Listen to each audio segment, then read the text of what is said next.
आज की इस गहन चर्चा का मुख्य विषय कुछ ऐसा है जो हम सभी की रोजमर्रा के स्क्रोलिंग का मतलब एक अहम हिस्सा बन चुका है। बिल्कुल।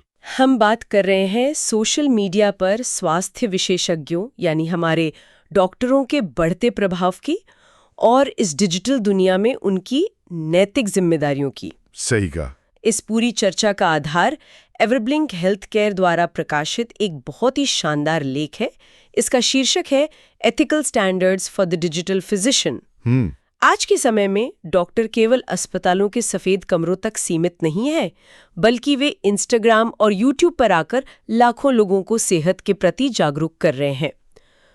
तो ठीक है, चलिए इसे विस्तार से समझते हैं। देखो, यहाँ सबसे दिलचस्प बात यह है कि कोई भी डॉक्टर जब अपना कोट पहनकर ऑनलाइन आता है ना, तो पारंपरिक चिकित्सा के नियम वहीं पीछे नहीं छूट जाते। हाँ, एकदम। वे डिजिटल दुनिया में भी पूरी तरह लागू होते हैं।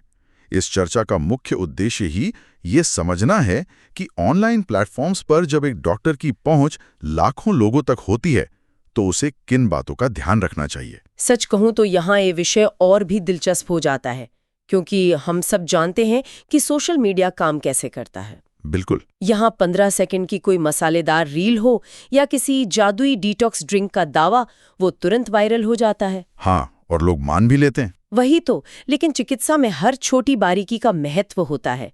मैं तो बस यही सोच रही थी कि व्यूज के चक्कर में अगर कोई गलत मेडिकल सलाह वायरल हो जाए तो उसका क्या अंजाम होगा। और यही वजह है कि डॉक्टरों को एक बहुत ही पतली रस्सी पर चलना पड़ता है। एवरब्लिंक हेल्थ केयर के लेख में साफ तौर पर बताया गया है कि डॉक्टरों को हमेशा सबूतों पर ही बात करनी चाहिए।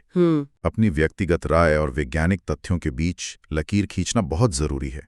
एक आकर्षक हेडलाइन जैसे मान लीजिए 3 दिन में बीमारी जड़ से खत्म, यह रातों रात लाखों व्यूज तो दे सकती है। हाँ, व्यूज तो पक्के हैं। पर एक जिम्मेदार डॉक्टर को वायरल होने से ज्यादा संतुलित जानकारी देने पर ध्यान देना चाहिए। बिल्कुल सही।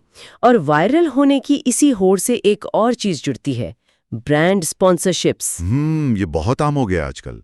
आजकल हम देखते हैं कि मेडिकल इन्फ्लुएंसर्स अलग अलग स्किन केयर या सप्लीमेंट ब्रांड्स के साथ काम कर रहे हैं।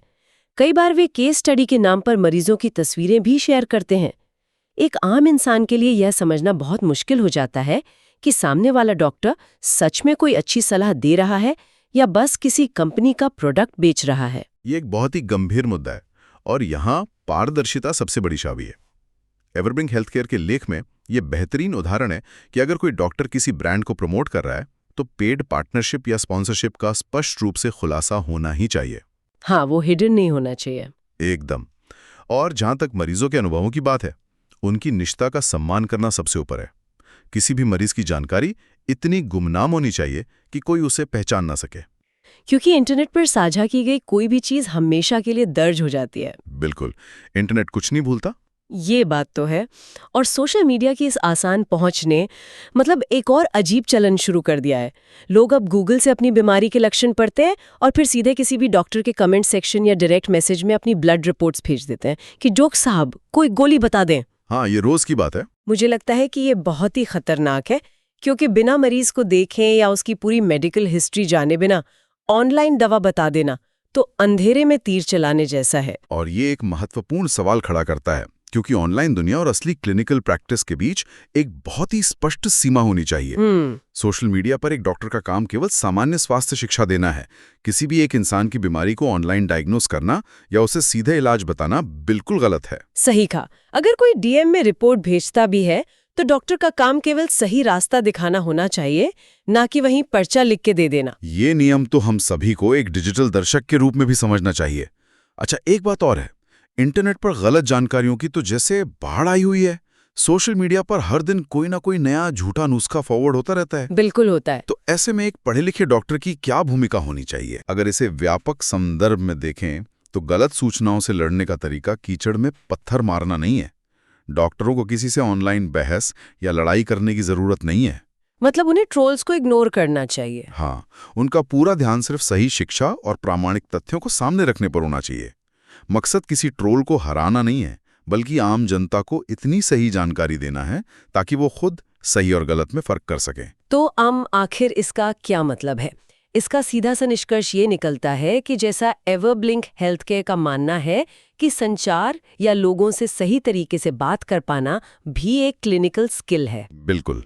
डिजिटल दुनिया ने डॉक्टरों को एक बहुत बड़ा मंच दिया है, लेकिन इसके साथ ही उनकी जिम्मेदारियों को भी कई गुना बढ़ा दिया है। अगली बार जब हम अपनी फीड में किसी डॉक्टर को देखें तो हमें ये जांचना चाहिए कि क्या वे तथ्यों पर बात कर रहे हैं या सिर्फ व्यूज बटोर रहे हैं। बहुत सही बात कही। और अंत में आगे सोचने के लिए एक बहुत ही दिलचस्प सवाल पीछे छूट जाता है। वो क्या?